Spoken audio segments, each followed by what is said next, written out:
Hello, hi everyone. Welcome back to our channel Indie Reactions. Hope you're all doing well.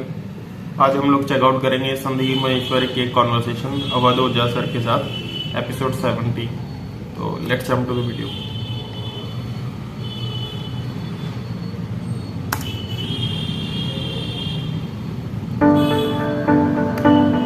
Please give an energetic and warm welcome to the one and only Awadh Oja sir.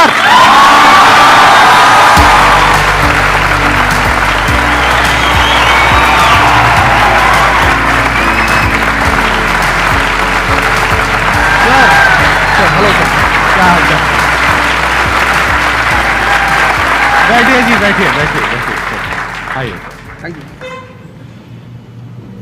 इससे पहले कि audience आपसे कुछ questions पूछे, मेरे mind में एक question आ रहा है. आईएएस में कितने लोग हैं जो हर साल उसके लिए अपीयर करते हैं? 5 से 6 लाख के आसपास. और सीट्स कितनी है? 1000 अप्रोक्सीमेटली. तो जिनका हो जाता है उनके बारे में तो सब बात करते हैं. जिनका नहीं होता है, जिन्होंने पूरी जान लगाई और जिनका नहीं हुआ, उनका क्या होता है? उनके रिश्तेदार उनकी चिंता करते हैं. वो फिर उनकी चिंता करते हैं. नहीं मैं आ रहा हूँ, मैं आपके क्वेश्चन पे आ रहा हूँ. ये पॉइंट इंटरेस्टिंग है, मैं समझना चाहूंगा कैसे. मैं बताऊँ. हाँ. मैं दोनों मुद्दों पे बता. हम सब हारने से डरते हैं और मजेदार बात है कि वो डर हमारी हार की वजह बनता है. 98% केसेस में हारने से क्यों डरते हैं? क्योंकि हम जानते हैं अगर हम हारेंगे तो जो पीछे 3 लोग बैठे हैं ना, रिश्तेदार, रिलेटिव्स और फ्रेंड, वो जीने नहीं देंगे. आप जब भी आईएएस की तैयारी करें, पहला अटेम्प्ट आपका सीरियस अटेम्प्ट होना चाहिए. आपने तैयारी किया, बेसिक्स तैयार किए, आपने एडवांस कोर्स तैयार किया, आपने कम से कम मेंस के 1000 आंसर्स लिखे हैं और मिनिमम 10,000 प्रीलिम्स के क्वेश्चंस आप सॉल्व कर चुके हैं. तब आप एग्जाम देने जाइए. सिर्फ एक अटेम्प्ट दीजिए. जिसने भी पहला अटेम्प्ट सीरियस दिया उसको दोबारा तैयारी नहीं करनी पड़ती, रिवीजन करना पड़ता है. भाई आप देखो ना, जितने सारे सेलेक्ट लड़के होते हैं उसमें बहुत सारे नौकरी कर रहे होते हैं, जॉब कर रहे होते हैं. कुछ लोग मुझसे पूछते हैं सर जॉब करते वक्त तैयारी हो सकती है? नहीं, जॉब करते वक्त तैयारी तो नहीं हो सकती. जॉब करते वक्त रिवीजन हो सकता है. 3 hours per day, 4 hours per day.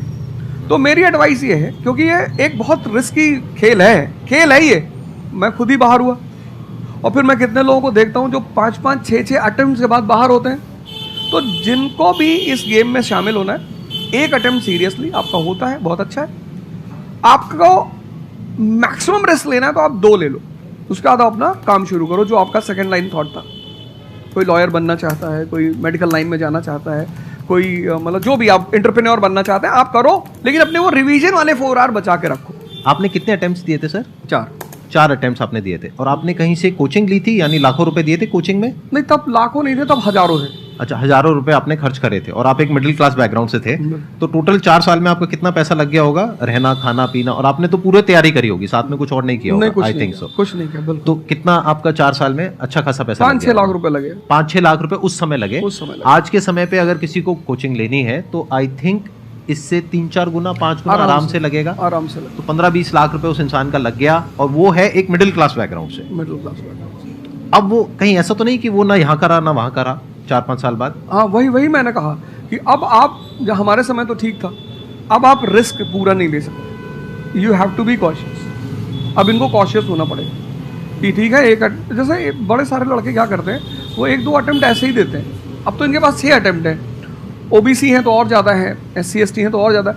और मैं कहूँगा आप किसी भी कैटेगरी से आते हैं, आप 2 अटेम्प्ट से ज़्यादा कभी मत मानिए.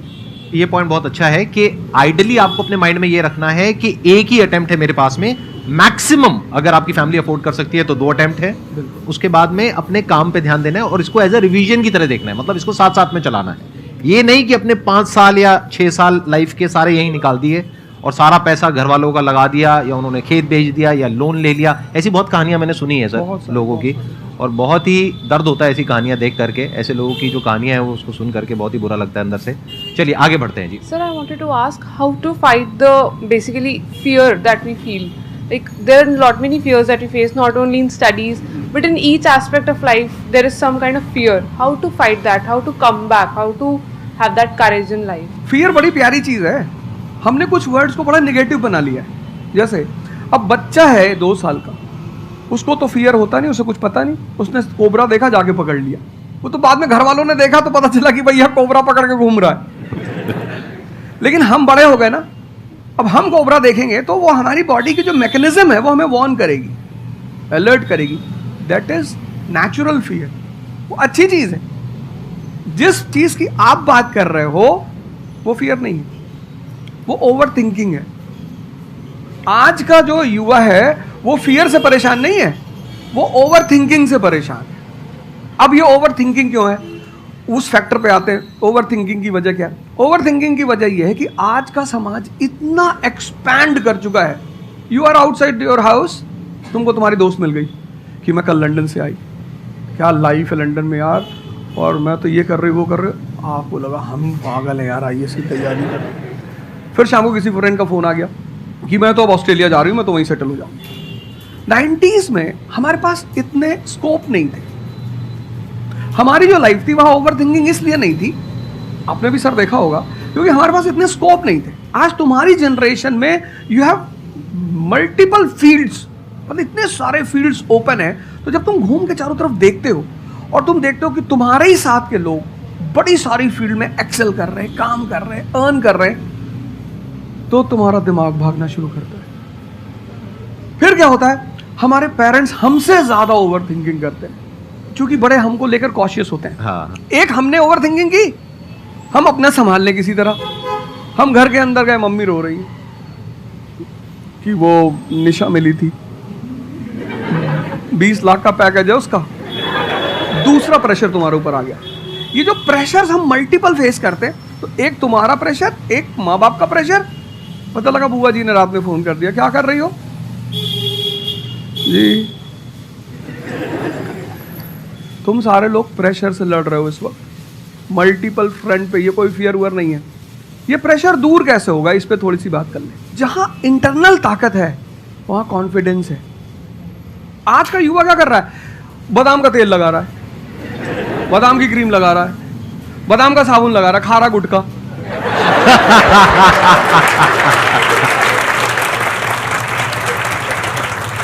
आप लोगों को चूंकि हर तरफ प्रेशर झेलना है, तो प्रेशर झेलने का सबसे अच्छा तरीका होता है इंटरनल पावर।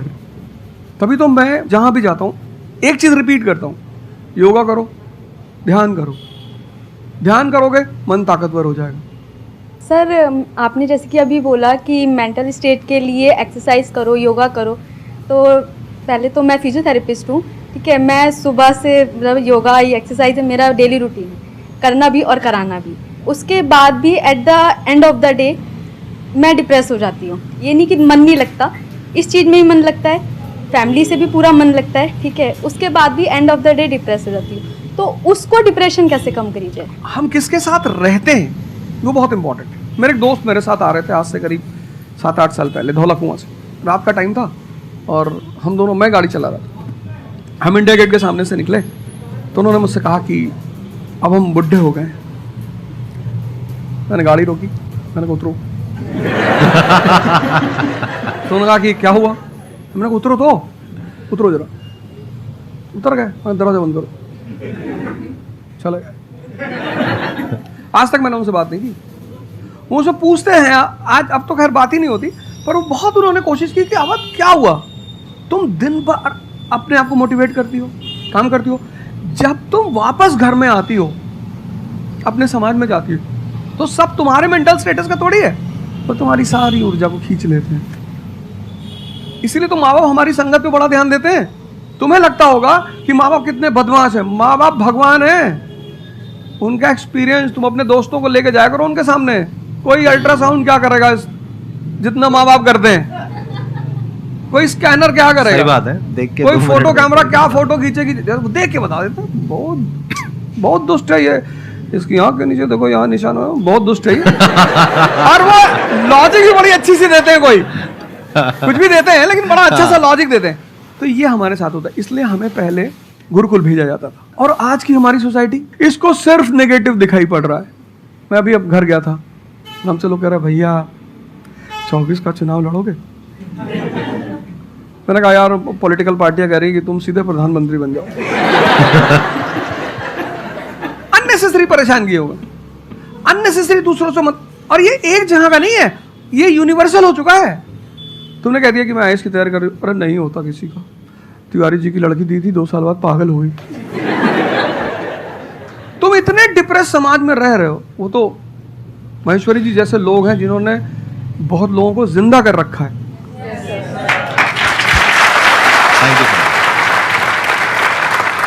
जब आपको कोई सहारा नहीं होता, आपने टाइप किया संदीप महेश्वरी, एक वीडियो आ गया, आप रिलैक्स हो गए। जब आप इन्हें सुनते हो तो आपका टेम्परेचर हाई होता है।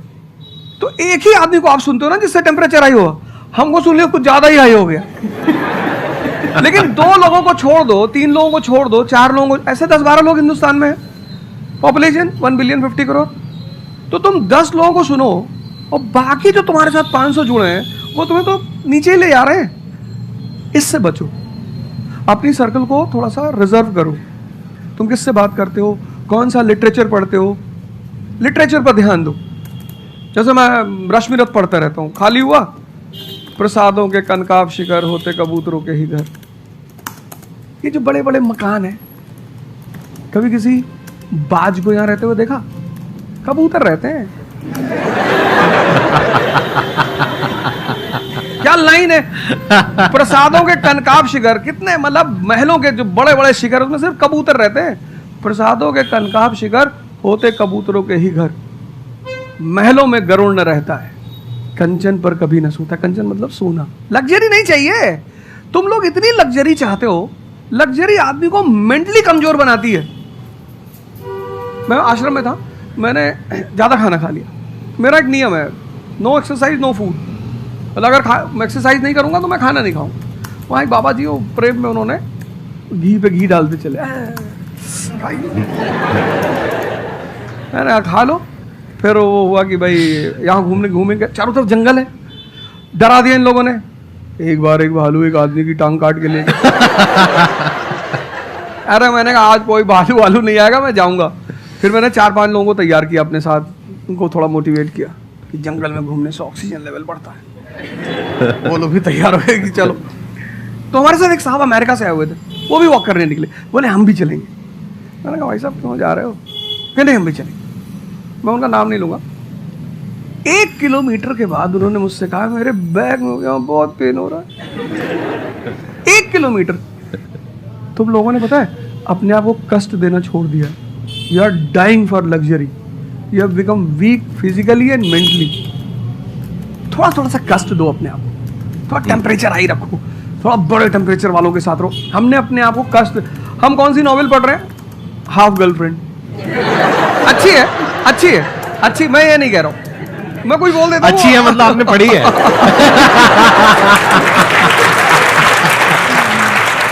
नहीं फिर कोई पकड़ निकाल लेगा, कोई वो क्लिपिंग निकाल लेगा, ओ गाली दे रहे थे उनको। नहीं, आपने बहुत सारी गलतियां कर दी, आपकी जनरेशन ने अपने को कष्ट देना छोड़ दिया। आप पढ़िए बड़े बड़े लोगों, अंबेडकर को पढ़ो, उनका जीवन संघर्षों का, प्रभु राम का जीवन पढ़ो। ये सब संघर्ष, ये सब लोग हैं जिन्होंने जीवन में लड़ाइयाँ लड़ी हैं। आपने उनको साइडलाइन कर दिया। आप राणा प्रताप के बारे में कुछ जानते ही नहीं हो, आपको वो पोएम याद ही नहीं है, खूब लड़ी मर्दानी वो तो झांसी वाली रानी थी। आपको तो एक चीज बता दी, twinkle twinkle how I wonder. आप वंडर किए जा रहे हो पूरी जिंदगी में।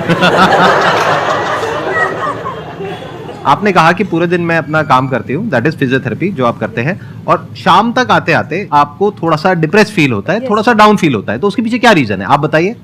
जैसे कि मैं बाकी पेशेंट देखती हूँ पूरा दिन में, हाँ। बट जब मैं घर पे आती हूँ तो मैं अपने मम्मी पापा को देखती हूँ। ठीक है।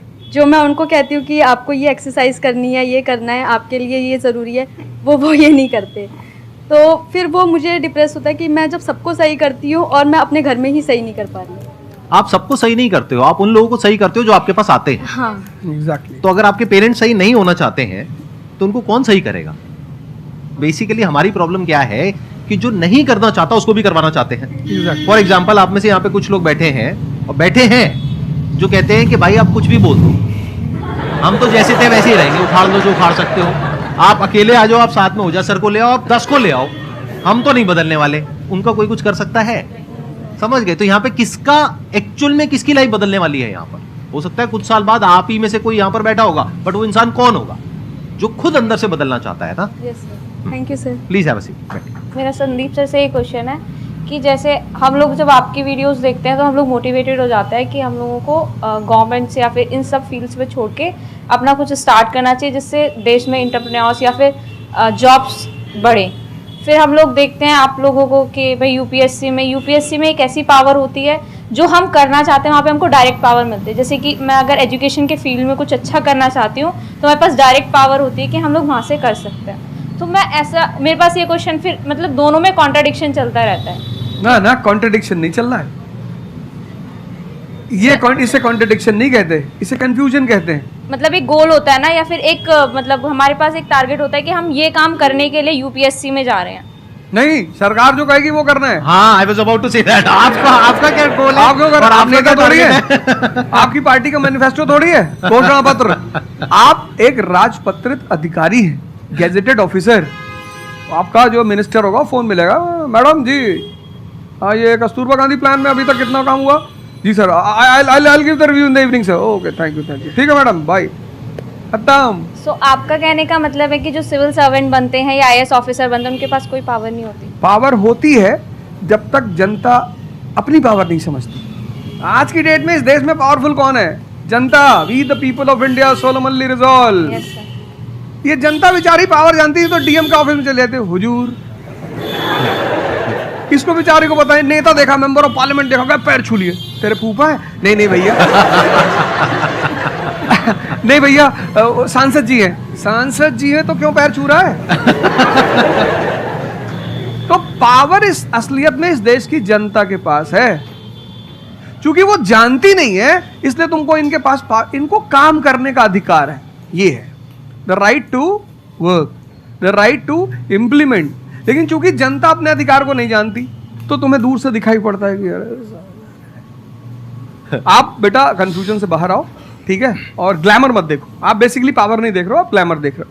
आपको जो करना है उसको डिसाइड कर लो आप, और उस रास्ते पे आगे बढ़ो कि आप कल किसी भी फील्ड के मुकेश अंबानी बन जाओ, अडानी बन जाओ, वॉरेन बफेट बन जाओ, बिल गेट्स बन जाओ।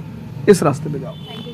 मैं यहाँ पे थोड़ा सा ऐड करता हूँ कि जो आपने बोला ना कि ये कॉन्ट्रडिक्शन है, सबसे पहले तो जो सर ने बोला कि ये कोई कॉन्ट्रडिक्शन नहीं है, ये कंफ्यूजन है, बिल्कुल सही बात है। अब कंफ्यूजन क्या है, उसकी जड़ क्या है?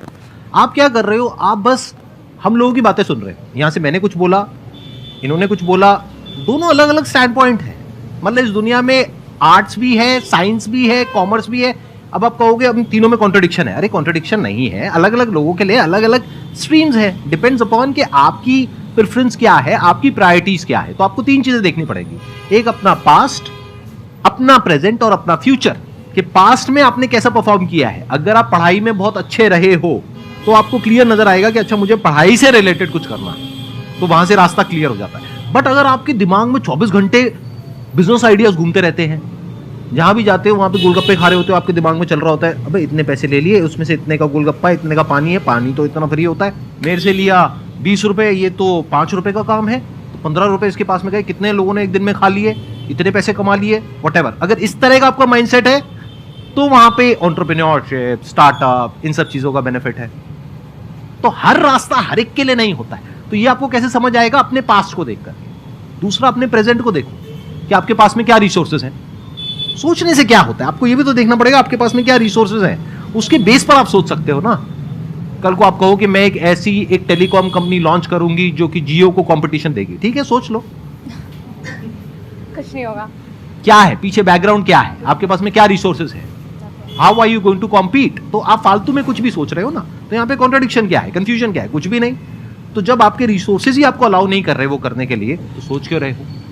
तीसरा, फ्यूचर में आप अपने लिए कैसी लाइफ चाहते हो। जैसे सर ने कहा कि पावर नहीं मिलती है वहां पे सर्व करना होता है। इस गलतफहमी से बाहर आ जाओ कि वहां पे पावर मिल जाएगी। पावर तो पूरी की पूरी एक हिरार्की है, जिस हिरार्की में टॉप पर पब्लिक बैठी है एक्चुअल में, वो हमें पता ही नहीं है। हमारे हाथ में पावर है, किसको वोट करना है, किसको पावर में लेकर के आना है। फिर उनकी पावर के अकॉर्डिंग आगे पावर का डिस्ट्रीब्यूशन होता है, पॉलिसीज का डिस्ट्रीब्यूशन होता है, फिर उसको इंप्लीमेंट करना होता है। तो आपको देखना है कि आपको एग्जैक्टली लाइफ में चाहिए क्या है। कि अगर आपका माइंड है बहुत ज्यादा क्रिएटिव, कि आपको हमेशा दिमाग में आइडियाज घूमते रहते हैं कि कुछ अजीब करना है, कुछ अलग करना है, ये करना है, वो करना है, तो फिर वो रास्ता आपके लिए नहीं है। क्योंकि वहां पे आपके पास में पावर नहीं है, रिस्पॉन्सिबिलिटी है। But once you go in the entrepreneurship space, वहां पे रिस्पॉन्सिबिलिटी नहीं है, वहां पे पावर है, पावर टू क्रिएट। अब आपको देखना है कि एट द एज ऑफ 42, 48 आप किसके जैसा बनना चाहते हो। अगर एक टीचर बनना चाहते हो तो ये रास्ता है। उसके अलावा जिन्होंने यूपीएससी को क्रैक किया है उन लोगों को आप लाइफस्टाइल देख सकते हो। वैसे बनना चाहते हो, बहुत बढ़िया। मेरे जैसा बनना चाहते हो, बहुत बढ़िया। किसी और के जैसा बनना चाहते हो, बहुत बढ़िया। बट किस बेस पर? अपनी पर्सनालिटी को देखो ना, क्या लाइन हो रहा है। सर एक्चुअली आपका सेशन देख के मैं पब्लिक स्पीकिंग सीख रहा हूँ, तो कॉन्फिडेंस बढ़ाने के लिए जो आसपास के स्कूल है ना, स्कूल क्लासेस जो है उनके पास मैं जाता हूँ बच्चों को थोड़ा सा ये करने के लिए। तो मैं जाके वहाँ पे रश्मि रथी सुनाता हूँ, मेरे को आती है थोड़ी थोड़ी, तो मैं वो सुनाता हूँ। छत्रपति शिवाजी महाराज के बारे में सुनाता हूँ। तो उन बच्चों का मैंने थोड़ा नोटिस किया, तो वो क्या कह रहे थे मुझे कि सर जो टीचर है अभी जो सिखा रहे वो बस सब्जेक्ट के बारे में बताते हैं और बोरिंग तरीके से सिखाते हैं, ना कोई एक्स्ट्रा कुछ एक्टिविटी नहीं करवाते, कुछ नहीं करवाते। और जब ऐसा कोई एडिशनल गेस्ट आता है जो कुछ एडिशनल सिखाता है तो उनका माइंडसेट थोड़ा चेंज होता है कि सामने वाले टीचर से भी वो वही एक्सपेक्ट करते हैं। तो मुझे कभी कभी लगने लगा है कि मैं जाके गलत कर रहा हूँ या वो टीचर का, वो स्टूडेंट का देखने का नज़रिया बदल रहा है, तो वो वहीं से वो एक्सपेक्ट कर रहा है और उनका मन वहीं पे नहीं लग रहा है वो सब्जेक्ट में। तो अभी मैं क्या काम करने के दो तरीके हैं। एक, आपको काम करना ही है, कोई ऑप्शन नहीं। एक है आप किसी भी कीमत पे काम करना चाहते हो। जैसे मैं किसी भी कीमत पर पढ़ाना चाहता ही हूँ। इसने मुझे इज्जत दिया, सम्मान दिया, प्रेम दिया। मैं एक शादी में गया था 2 दिन पहले, लोग दूल्हे उल्हे को छोड़ के मेरे पास आ गए। दूसरा बेचारा प्रोसेशन में आ गया कि यार हमसे मैसेज किया, अब तुम यहाँ से चले जाओ। चलो उनके भाई ने मुझे मैसेज किया, बड़े भाई ने कहा वो यार तुम यहाँ से जाओ, शादी नहीं हो रही है। मतलब वो द्वार चार वगैरह सारा प्रोग्राम था, वो सब बाहर हो जा सर। तो हमारा जो देश का शिक्षक है उसके मन में कोई मोटिवेशन नहीं है कि वो क्यों पढ़ाए। जैसे हमारे घर मामा आए, हमारे उनके आने पे हम बड़े खुश होते कि मामा आए। क्यों? क्योंकि हमें पता था कि ये जब जाएंगे तो पैसा देके जाएंगे। इस देश के शिक्षक को, सरकार को कुछ ऐसा करना चाहिए कि उसके मन में एक मोटिवेशन हो कि 6 बजे का स्कूल है, वो सुबह 4 बजे पहुंच जाए। कुछ ना करे इस देश की सरकार, सिर्फ उनको वीआईपी का दर्जा दे दे। फिर आप देखना, पैसा तो कौन नहीं कमा रहा है, शिक्षक सम्मान चाहता है। तो मैं अपने टीचरों से पुराने मिलता हूँ, तो जैसे कहीं मिल गए वो सड़क पे, मैं खड़ा हो गया, रोक दिया सब, हाँ सर, पैर चले, तुरंत ऐसे सीना उन्हें चौड़ा कर लेते हैं, हमारा बच्चा है जी। शिक्षक एक दुनिया की ऐसी लॉबी है जिसको सम्मान चाहिए। आप लोग कहीं भी अपने पुराने टीचरों को मिला करो, ठीक है, हो सकता है उन्होंने आपको कभी मारा हो, डांटा हो, कुछ बोला हो, लेकिन अब आप उनको थोड़ा सम्मान दे दिया करो, उससे बड़ा उन्हें फील होगा। हमारे देश के शिक्षकों के पास इनर मोटिवेशन की कमी है।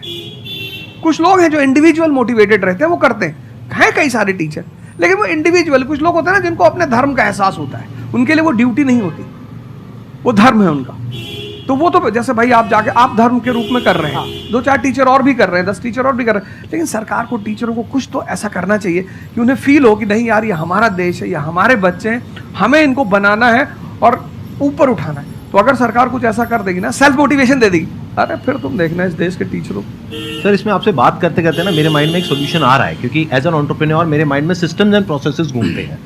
मतलब मेरे माइंड में ये घूमता है कि कैसे एक प्रॉब्लम है उसको सिस्टम में कन्वर्ट कर दिया जाए, जो कि वो काम अपने आप हो जाए। क्योंकि ऐसे बहुत ही कम टीचर्स होंगे जो अंदर से मोटिवेटेड होंगे। तो ये थ्योरेटिकली तो बड़ा अच्छा लग रहा है सुनने में, बट हजारों में कोई एक आध होगा। बिल्कुल। तो अब मेरा स्टैंड पॉइंट क्या है कि क्या हो अगर जैसे हम ई-कॉमर्स वेबसाइट्स पे जाते हैं, वहां पे प्रोडक्ट के रिव्यूज होते हैं। रिव्यू कौन देता है? जो कस्टमर है। तो टीचर का रिव्यू कौन दे सकता है? जो बाहर बैठा है उस कमरे से, वो, या जो कमरे के अंदर बैठे? तो अगर कुछ ऐसा सिस्टम हो जाए, एक ऐसा प्लेटफॉर्म बन जाए गवर्नमेंट का जहां पे सारे टीचर्स लिस्टेड हो और based upon the number of reviews and the quality of reviews उनको रिवॉर्ड दिया जाए अच्छा, ऑटोमेटिकली। ये मतलब जो नंबर 1 पे आया उसकी सैलरी डबल, कि अगर उसकी 50,000 है तो 1 लाख। बहुत अच्छा सोल्यूशन। और जिसके इतने रिव्यूज आए, यानी जिसके 4 स्टार या उससे ऊपर आए, उनकी सैलरी सीधा डबल हो गई। तो फिर देखो क्या मजा आता है। फिर हिस्ट्री पढ़ाने का जो स्टाइल है ना, वो सारे टीचर्स आएंगे अवध ओझा सर के चैनल पर और आ करके सीखेंगे भाई क्या कहानी है ये, ऐसे कैसे पढ़ाएं कि बच्चे दीवाने हो जाए, और फिर अपने आप को अपग्रेड करेंगे। नहीं तो अपग्रेड करने की मोटिवेशन कहाँ है? जैसे एक एंटरप्रेन्योर होता है, उसके पास में तो मोटिवेशन होती है कि अगर मैंने अपने जो भी प्रोडक्ट है, सर्विस है या काम है, उसको अपग्रेड किया तो करते ही मेरे को इमीडिएट रिवॉर्ड मिलेगा। जैसे सेल्स टीम में अगर आप कहीं पर काम करते हो, कितने लोग सेल्स डिपार्टमेंट में हैं? अलग अलग कंपनी में जो जॉब कर रहे हैं, तो सेल्स में इंसेंटिव का एक सिस्टम होता है। Yes, sir. तो वहां पर क्लियर पता होता है कि मैंने ये टारगेट अचीव किया तो ये है। तो एक क्लियर कट टारगेट होना चाहिए which is measurable, not theoretical but actual, objective not subjective. कि ऑब्जेक्टिव एक टारगेट होना चाहिए in terms of numbers which can be calculated, and a transparent system जहां पे स्टूडेंट्स वोट करेंगे और जो टीचर्स जीतेंगे पूरे इंडिया लेवल पे या स्टेट लेवल पे उनको बुला करके, जो हमारे देश के प्रेसिडेंट हैं या प्राइम मिनिस्टर हैं, वो आकर के रिवॉर्ड देंगे। Yes sir.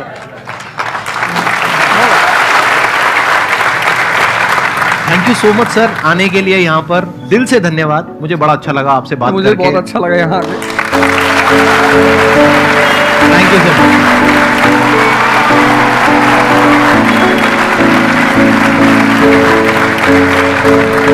सही थी यार, बहुत सही कॉन्वर्सेशन थी अवध ओझा की संदीप माहेश्वरी जी के साथ। और भी ऐसी वीडियोस हम लोग इन्फॉर्मेटिव कॉन्वर्सेशन वाली चेकआउट करेंगे। टिल देन प्लीज सब्सक्राइब और मिलते हैं नेक्स्ट वीडियो में। Till then take care, bye bye.